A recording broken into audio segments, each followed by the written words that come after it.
It's been a minute since we did a vlog on the sneaker channel, so I decided why not to take advantage of the opportunity that the Nike Air Foamposite 1 Metallic Red drops today. And I want to know, is it worth the retail price of $240 in 2023? As y'all know, I love me a Foamposite, but I'm still on the fence because it looked like they did some minute changes with the detail. Let me just show y'all what I mean, okay? The OG pair that I remember, or at least the pair that I had, I believe it was a 2011 release. I could be wrong on that. It was a 2010 or 2011 release. The suede, right? It was like a nubuck or like a suede where the laces are. And now in these new photos, I'm seeing like a nice dark, almost like a buttery leather. The leather looks like old and cracked and it looks pretty good. It looked like some good leather, but I'm not sure exactly how that would look cohesively with the sneaker. I did my best to not really prejudge it. So today we're gonna pull up the sole play, see what it's looking like, see if it's worth copping, and then we'll be able to make that assumption then. Regardless though, hey, Foamposites, they on the way up. Re-releasing colorways like this is definitely the way you want to go if you want to kind of get back into, I would say, normality, right? Because $240 for a foam still might be too much for people in 2023. By the way, man, we haven't dropped a vlog in a very long time on this channel. If you want to see more vlog-like content, then check out my other channel. It's linked down below. And also, man, I'm very close to 70K on the gram, man. So help me out, bro. Help a brother out. But let's get into it, man. Let's see if the Air Foamposite Metallic Red is currently worth $240. Check it out. One of the things I miss most about vlogging on the sneaker channel was actually going to some of the stores and checking out the shoes. Like, we literally just been locked in as far as review content, which is pretty much the bread and butter of YouTube, or at least my content. But it feel good, man. It feel good to be back out here doing something different. Bruh, you know, I started doing YouTube 2017, bro. So I've been through every phase, man. The how to cop phase to the live cop phase to now I feel like it'll always be like an early sneaker phase, which pretty much dominates the sneaker market and who can get the shoe first. But I'm just happy because when you've been doing this for so long, another sneaker release is exactly what it sounds like. Just another sneaker release. When you review every shoe and you get your hands on every shoe to make content, it starts to kind of take away from what used to be exciting. I remember like when certain sneakers came out, man, bro, that's all I could think about. Couldn't wait to go cop them. And then when I got them, I would just stare at them for an hour. Now it's like, I would really want a sneaker like a Travis Scott Olive.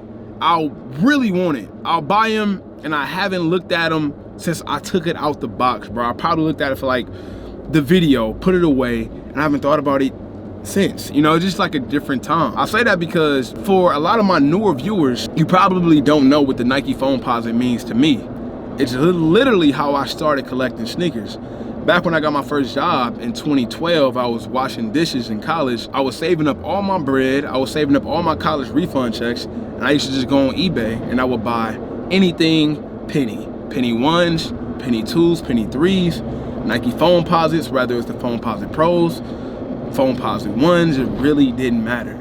And now that I see that Nike is kind of doing this big resurface on the Foamposite, it just got me feeling good, bro. I even recently dropped a video where I went back in time and grabbed a pair that I once sold because I kind of missed them. And I like the light being shined on the Foamposite, even though it's still not looked at, even in my regard, right? I still don't look at the Foamposite as I once did, right? Because your time changed, trends change, and even what you wear subsequently changes over time. And this shoe was definitely one of those sneakers in the beginning that meant a lot. Let me know if you was in sneaker culture back then, and if you were, what phones were you rocking, or what pennies were you rocking at the time? All right, man, so we getting the OG box, right? The blackout box. So I don't want to know if I want to call it OG, but the last time we seen these in 2011, I think the box was at least the same, all right? So it's a few differences, not a lot of differences, but there is a few differences.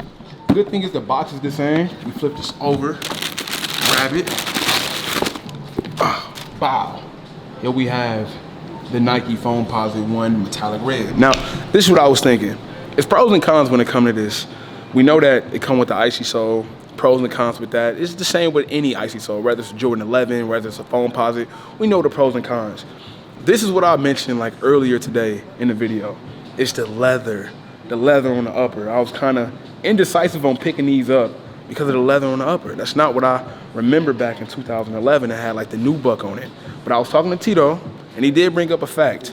The leather on this will make the sneaker way more durable than that nubuck did. The nubuck often got dirty, And as much as people want to hate on the Nike Foamposite, the one thing you can't hate on is the durability of this shoe, bro. I used to cut grass in this shoe, play basketball in this shoe. Ain't no toe box creasing. The only thing that can happen is maybe a few scuffs just because of the material. So when it comes down to the Foamposite, I know it's a hefty price for that $240, but unless you're talking about sole separation, that doesn't happen until maybe 10, 20 years after you buy the shoe, or unless you do something stupid like leave it in the back seat of a car and it gets overheated. Anything crazy like that, this shoe will be here to the end of time, bro. If it was a nuclear bomb that set off, bro, the only thing gonna be left is roaches and Foamposites, but they indestructible. So they look pretty good other than that. Carbon fiber plate, they look smooth. And then the color of the red too. The color of the red is tough because, what was it, 2020 they released these again?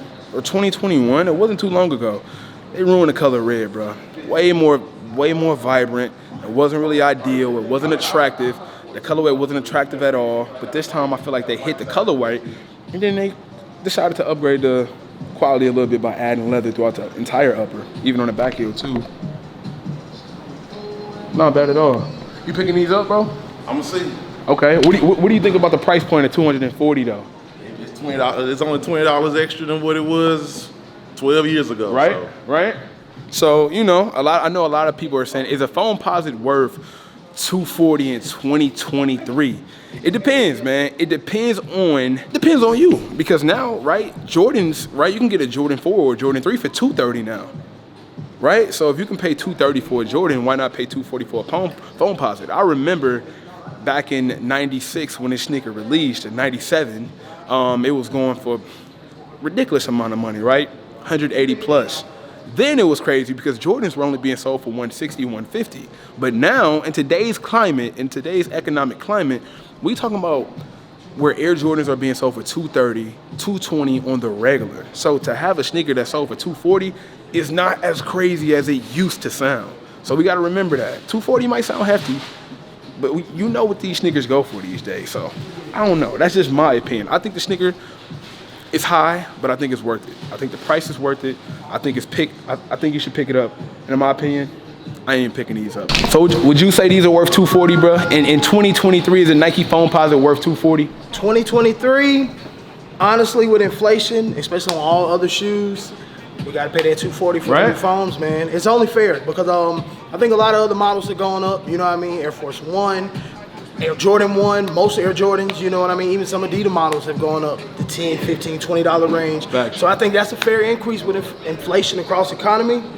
And that's what I'm saying. Like, we paying $230 for Jordans now. Yeah, you know what I'm saying? All the time, you know. So and then it fluctuates. It's like they pick and choose because infrared 7s just dropped 200. Thunders were like 210, 215. Then the too low would be 150. The too low 150. Regular 2's like 175. Exactly. So they kind of picking. Jordan brand know what they doing, man. If they hear little rumblings behind it, some hype, you can expect that high price point, definitely. Are you wearing a Jordan of the year right now, bro? No. Definitely not. SB4. SB4 is the Jordan of the year. This was the Jordan of last year because I got it in December. Oh, it's an early game.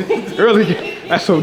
You say Jordan 4 SB is sneaker of the year? I gotta say though, this might be the Foamposite that bring things a little bit back. These came out not too long ago, which was supposed to be like a PE, if I'm not mistaken. This is supposed to be like the Foamposite that Penny played with in the All-Star game. I could be wrong. I know a lot of y'all, you know what I'm saying? Y'all be on my ass if I'm wrong, but I know these came out and it didn't really do nothing. And I think it's because I think people are starting to realize if it's not the OG colorways coming back out, I don't really think nobody cares about new colorways that Nike is starting to do with the Foamposite. I think they want the OGs. I think we want the pewters, right? We want the pink joints. We want the electric blues. We want the electric greens. And I think with that type of vintage re-releases, I think that Nike has a great chance of bringing it back. They're already talking about re-releasing the eggplant, which is great. They're already talking about re-releasing the god of all Foamposites, which is the All-Star, aka the Galaxy Foamposite, with the original glow-in-the-dark outer sole in 2024. So if they could just continue to keep releasing the OGs that we know and love, bro, we're gonna be good. They just can't be releasing no mid, bro. Like, keep it a beam, bro. Keep it a beam, bro. Keep it a beam, bro. These not him. They not him, bro. And keep it a beam, bro. They not him. So, you know, like I say, bro, like even these, right? These were tough. The Mon Year collaboration Penny 2s were tough.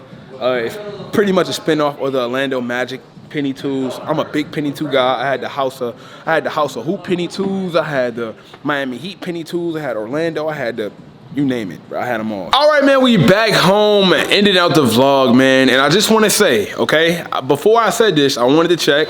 I checked the Nike sneakers app and I seen the Nike Foamposite did do pretty well on Nike sneakers for a Foamposite if we looking at all the other releases. I believe all the big sizes is gone from size 9 all the way down as of right now. By the time y'all watching this, maybe more will be sold, but currently right now I think it's like 1 o'clock p.m.